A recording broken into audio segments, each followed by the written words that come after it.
मेरे साथ दो खास मेहमान जुड़ गए हैं। कांग्रेस की तरफ से अखिलेश सिंह और बीजेपी की तरफ से अरुण सिंह जुड़ गए हैं। अरुण जी, यहां जो चर्चा हो रही है वो ये हो रही है कि बीजेपी को उन तमाम विवादास्पद मुद्दों के चलते अब जम्मू कश्मीर में साथी ढूंढने में मुश्किल होगी, क्योंकि ये स्पष्ट हो गया है कि अब बीजेपी मिशन 44 से तो बहुत दूर है। सवाल ये कि जो तल्ख तेवर आपके सहयोगी संस्थाओं ने अपनाए हैं, क्या उसके चलते अब बीजेपी को साथी मिलना मुश्किल होगा कश्मीर के अंदर, जम्मू कश्मीर के अंदर? नहीं, देखिए, भारतीय जनता पार्टी के लिए सर्वप्रथम जम्मू कश्मीर सर्वोपरि, वहाँ की जनता के हितों की सर्वोपरि पे ध्यान रखते हुए भारतीय जनता पार्टी के राष्ट्रीय नेता मिलेंगे, पार्लियामेंट्री बोर्ड में निर्णय करेंगे क्या करना है क्या नहीं करना है। लेकिन इतना मैं जरूर कर सकता हूँ कि भारतीय जनता पार्टी की सरकार बनेगी। कैसे बनेगी, क्या बनेगी, कैसे बनेगी, क्या बनेगी, सरकार, देखिए, आप अपने दम पे तो सरकार बना नहीं रहे अरुण जी। क्या आप राष्ट्रीय नेतृत्व को तय करना है कि किस प्रकार से सरकार बनेगी, पार्लियामेंट्री बोर्ड बैठेगा, वह निर्णय लेगा कि किसके साथ जाना है किसके साथ नहीं जाना है। लेकिन वहाँ की जनता जो है पूरी जम्मू कश्मीर की, माननीय मोदी जी की जो विकास की यहाँ पे एजेंडा चल रहा, उसके साथ चलना चाहती है। जम्मू कश्मीर में शांति और विकास दोनों ही चीज़ें वहाँ पे होनी चाहिए। इसलिए भारतीय जनता पार्टी चाहती है कि वहाँ पर सरकार बने और अच्छी सरकार बने जो केंद्र के साथ नहीं। आपको नहीं लगता अरुण जी कि कहीं ना कहीं पीडीपी भी अगर कांग्रेस के साथ चली गई आपको बाहर रखने के लिए, बीजेपी को बाहर रखने के लिए, तो ये आपके लिए एक बहुत चिंताजनक स्थिति हो सकती है? नहीं, हमारे लिए चिंताजनक स्थिति नहीं है। हमारे लिए सबसे बड़ी चिंताजनक स्थिति यही रहेगी किस प्रकार से वहाँ के जनता की चिंता को दूर किया जाए और जनता की चिंता को समाप्त करते हुए वहाँ विकास का एजेंडा लगाया जाए, वहाँ शांति और सद्भावना स्थापित हो। यही हमारी सबसे बड़ी चिंता है और यही भारतीय जनता पार्टी चाहती है और इन्हीं बातों को ध्यान में रख करके केंद्रीय नेतृत्व निर्णय लेगा। ठीक है अखिलेश जी, 12 साल में कांग्रेस हमेशा सत्ता का हिस्सा रही है। अब सवाल यह कि क्या अब एक और सूरत हाल आपके लिए बनते नजर आ रहे हैं कि आप सत्ता का हिस्सा हो सकते हैं पीडीपी का जूनियर दल बनके?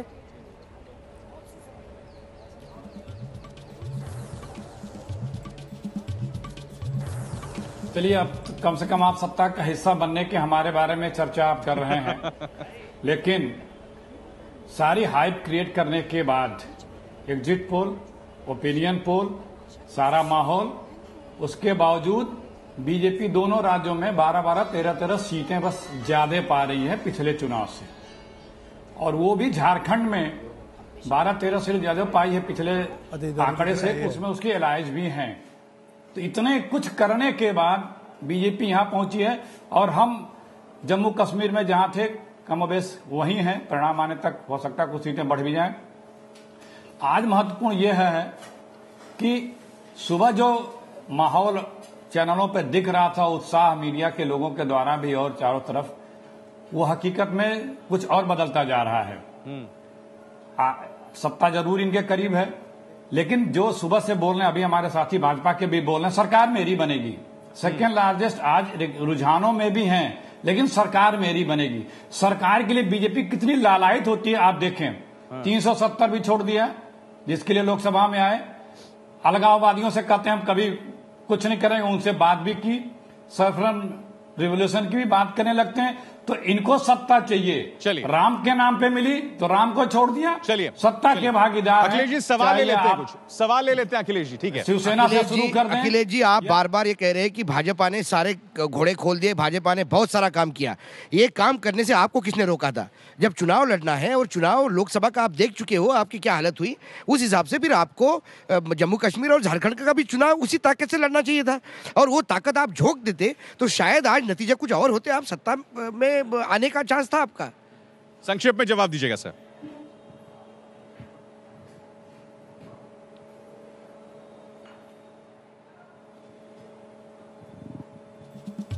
आवाज हमें सुनाई नहीं दे रही। चलिए, अखिलेश जी से शायद संपर्क टूट गया है।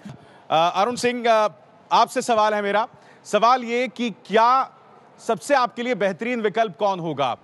एक ऐसी पार्टी के साथ जाना, पीडीपी, या फिर दूसरी तरफ एनसी और अन्य को टटोलना किसी तरह से? देखिए, या तो केंद्रीय नेतृत्व को तय करना है, पार्लियामेंट्री बोर्ड पर बैठेगा, वह तय करना है। और जहाँ तक झारखंड की स्थिति है, झारखंड में इतना मैं जरूर कहूँगा, पहले भारतीय जनता पार्टी केवल 8 सीटें ही थी, उसके बाद ये सफलता प्राप्त हो रही है। क्योंकि झारखंड के बारे में समझिए, पूरा ट्राइबल एरिया और जंगल का एरिया है वहाँ पे चीज़ों को जो अपने विकास के एजेंडे हैं उनको पहुँचाना बड़ा मुश्किल होता है। अखबार वहाँ जाता नहीं, टीवी रेडियो वहाँ पे जाता नहीं, इसलिए धीरे धीरे धीरे धीरे वहाँ पे चीज़ों को पहुँचने में समय लगता है। आप बहुत सारे ट्राइबल एरिया है वहाँ तो केवल पहले भारतीय जनता पार्टी और अटल जी जानते थे, अब धीरे धीरे भारतीय जनता पार्टी माननीय नरेंद्र मोदी जी का नाम धीरे धीरे ट्राइबल एरिया, उन ट्राइबल एरिया में धीरे धीरे पहुँच रहा है। वहाँ पहुँचने में समय लगेगा। बीजेपी के जो मेहमान हैं हमारे साथ, उनसे मेरा एक सवाल था कि आप कह रहे हैं कि आदिवासी इलाका है, बड़ा मुश्किल होता है, मोदी का नाम भी पहुंचाना मुश्किल होता है। पिछले लोकसभा चुनाव में 14 में से 12 सीटें आपने फिर बिना नाम पहुंचाए एक तो कैसे जीत ली? और दूसरा, कश्मीर के संदर्भ में मेरा सवाल है कि अगर पीडीपी आपसे समर्थन मांगती है तो क्या आप समर्थन देंगे उनको? नहीं, देखिए ऐसा है कि वहाँ पे मैं आपको बताऊं कि 6 से 7 पार्टियां चुनाव लड़ती है और हार जीत 200, 300, 400 वोटों में होता है। और वही एक ऐसा राज्य सबसे अधिक पार्टियां अगर कहीं हैं तो झारखंड में पार्टियां हैं, पार्टियां ही पार्टियां हैं। उसी स्थिति में मैं बताना चाहूँगा कुछ एरिया ऐसा है, जंगल का एरिया, वहाँ पे चीज़ों को पहुँचाना, स्वच्छ भारत की चीज़ों को पहुँचाना, उसके अलावा प्रधानमंत्री जन धन योजना की बातें वहाँ पहुँचाना और विकास के लिए हम क्या चीज़ें करने जा रहे हैं वह पहुँचने में थोड़ा सा समय लगता है, लेकिन एक बार वो पहुँच जाता तो वहाँ से खिसकता नहीं है। ठीक है, अखिलेश जी इस बात का जवाब देना चाह रहे हैं। अखिलेश जी आप कुछ कहना चाह रहे हैं? जी अखिलेश।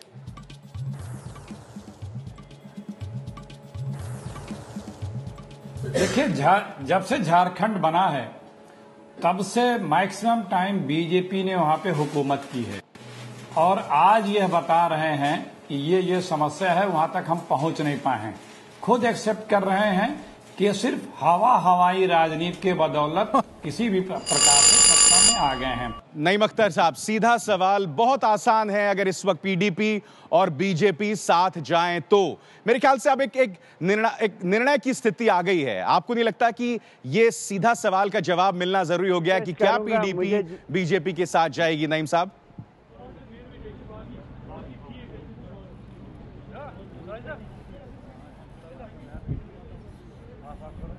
देखिए, जम्मू कश्मीर कोई दूसरे राज्यों की तरह नहीं है। आपको पता है, एक कॉम्प्लेक्स स्टेट है, सेंसिटिव स्टेट है। यहाँ जो भी फैसला होगा वो फूंक पर कदम उठाना होगा। हम अपनी पार्टी में बैठ के जब फाइनल फिगर्स आ जाएंगे, हम अपनी पार्टी में बैठ के इसमें सोच विचार करेंगे, क्योंकि एक बहुत ही कठिन सूरत हाल है हमारे लिए। एक तरफ कांग्रेस और नेशनल कॉन्फ्रेंस है जो दोनों पार्टियां लोगों ने रिजेक्ट किए हैं, दूसरी तरफ बीजेपी और पीडीपी दो शक्तियां बन के उभरी हैं दो रीजन्स में। तो लेकिन उनके दरमियान आइडियोलॉजिकल डिफरेंसेस हैं। तो अब इसमें प्रैग्मेटिज्म की बात आती है, नेशनल इंटरेस्ट की बात आती है, स्टेट के इंटरेस्ट की बात आती है। ये सब चीज़ें लेके हमें चलना होगा। इसमें कोई जल्दी में ये कोई तो नहीं है कि हमें आज शाम तक हलफ लेना है, ये शपथ लेनी है। ये तो इसमें मुझे लगता है कुछ टाइम लगेगा, क्योंकि यही एक जल्दी उमर अब्दुल्ला ने पिछली बार की थी 2008 में हुकूमत बनाने के लिए। तो उन्होंने बिल्कुल किसी सीएमपी के बगैर, किसी ऑब्जेक्टिव के बगैर हुकूमत बनाई और ख़त्म हो गए। तो हम ऐसा नहीं करना चाहते हैं। चलिए, हमारे साथ कई और सवाल हैं। शंकर अय्यर। नईम साहब, आपने बहुत कुछ बातें कही और कई संकेत दिए, और आपके जो स्टेटमेंट का अगर हम लोग एनालिसिस करें तो ऐसा लगता है कि पीडीपी में कुछ लोग ऐसे हैं जो बीजेपी के तरफ जाना चाहते हैं। एरिथमेटिकली ये बेटर होगा, रिप्रेजेंटेटिव भी होगा, लेकिन क्या वो पॉलिटिकल मेल होगा?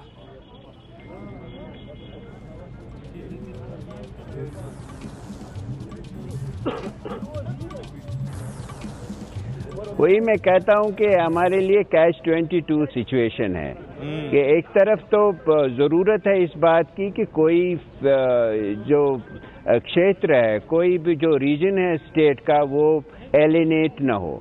दूसरी तरफ आपके आइडियोलॉजिकल डिफरेंसेस, तीसरी तरफ आपका जो डेवलपमेंट की नीड्स, चौथी तरफ नेशनल इंटरेस्ट। ये सब चीजें देखने के लिए हमें अपनी पार्टी में बैठना होगा, सोच विचार करना होगा कि स्टेट का इंटरेस्ट किसमें है, हम उसी तरफ जाएं। ठीक है, हमारे साथ कांग्रेस से अखिलेश सिंह भी काफी देर से बने हुए हैं। शेष नारायण सिंह, आपका सवाल।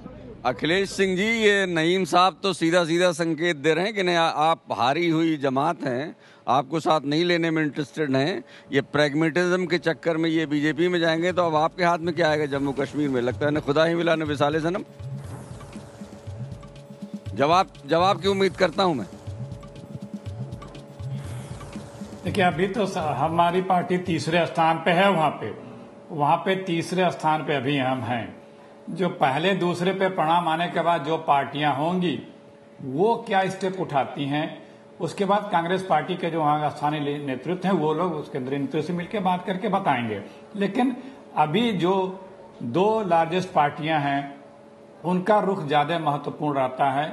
वो किस तरह से अपनी बातों को रखते हैं या क्या वो चाहते हैं, उनके दल के अंदर के जो जीते हुए लोग वो क्या चाहते हैं, वो तो पहले खुल के सामने आवे। और जैसा अभी बता भी रहे हैं हमारे कश्मीर से साथी की अभी बहुत जल्दी है, बैठेंगे देखेंगे, तो इसका माने कि उन लोगों की यहाँ भी अभी काफी चिंतन होना है या हो रहा होगा, क्योंकि जो जिस स्थिति पे वहां की जनता ने जनादेश दिया है, चीजों को सॉर्ट आउट होने में इतनी आसानी से संभवतः न हो पाए। लेकिन अखिलेश जी, आपकी पार्टी हमेशा चाहती है कि धर्मनिरपेक्ष ताकतें मजबूत हों और उसके लिए आप सब कुछ करने को तैयार होते हैं, तो आप इस मामले में भी समर्थन देंगे धर्मनिरपेक्षता के आधार पे?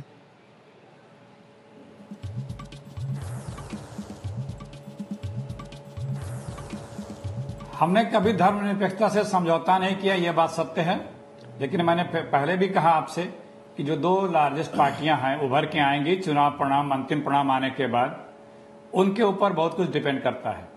हम किसी भी तरह से धर्मनिरपेक्षता को वहां कायम रखने के लिए हमारे पूरे हिंदुस्तान में हमारी कमिटमेंट रही है, आगे भी रहेगी। श्रीकांत जी मेरे साथ जुड़ गए हैं बीजेपी से। श्रीकांत जी, इस वक्त जो स्थिति दिखाई दे रही है कि पीडीपी अगर कांग्रेस के साथ गई तो कश्मीर में सरकार बनाने का सपना टूट जाएगा बीजेपी का, तो आपको नहीं लग रहा कि एक पहल करे बीजेपी अपनी तरफ से पीडीपी को समर्थन देने की, कम से कम कश्मीर की सत्ता में एक भागीदारी हो?